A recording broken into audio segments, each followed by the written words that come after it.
శ్రీకాకుళం జిల్లా కాశీబుగ్గలోని శ్రీ వెంకటేశ్వర స్వామి ఆలయంలో జరిగిన తొక్కిసలాట ఘటనలో సుమారు 9 మంది మరణించడం అతి బాధాకరమని మండపేట వైఎస్ఆర్ కాంగ్రెస్ పార్టీ తరపున రాష్ట్ర సబార్డినేటెడ్ కమిటీ చైర్మన్ ఎమ్మెల్సీ తోట శ్రీరామ్మూర్తులు ప్రగాఢ సానుభూతి సంతాపాన్ని తెలిపారు. రాజకీయాలను పక్కన పెట్టి చనిపోయిన వారి కుటుంబాలకు ఈ పార్టీ తరపున తమ పూర్తి మద్దతు ఉంటుందన్నారు.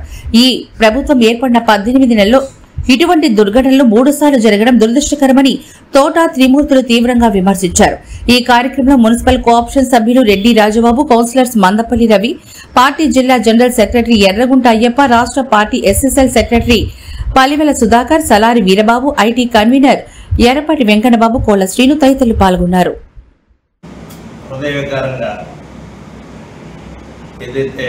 శ్రీకాకుళం జిల్లా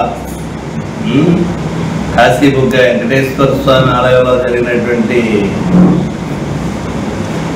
తొక్కిసలాటలో సుమారు 9 మంది మరణించడం అనేటువంటిది జరిగింది. చాలా దురదృష్టకరమైనటువంటి సంఘటన. సరే, రాజకీయాలన్నీ ఎలా ఉన్నప్పటికీ ముందు చనిపోయినటువంటి కుటుంబాలకి మండపేట వైఎస్ఆర్సీపీ పార్టీని ప్రకటమైనటువంటి మరి సంతాపాన్ని తెలియపరుస్తూ, మరి ఇటువంటి సంఘటనలో ఈ ప్రభుత్వం వచ్చినటువంటి 18 నెలల కాలంగా, అంటే ప్రభుత్వం చేసిందా అన్న ప్రభుత్వం ఎంతవరకు బాధ్యత తీసుకుంటుంది, ఎంతవరకు శ్రద్ధ తీసుకున్నది దీని మీద చెప్పడానికే మనకు జరిగినటువంటి తిరుపతి సంఘటన ఉంది. ప్రభుత్వ దేవాదాయ ధర్మాదాయ శాఖ ధర్మాన్ని నిర్వహించేటువంటి దేవాలయాలు తప్పనిసరిగా తీసుకోవాలి.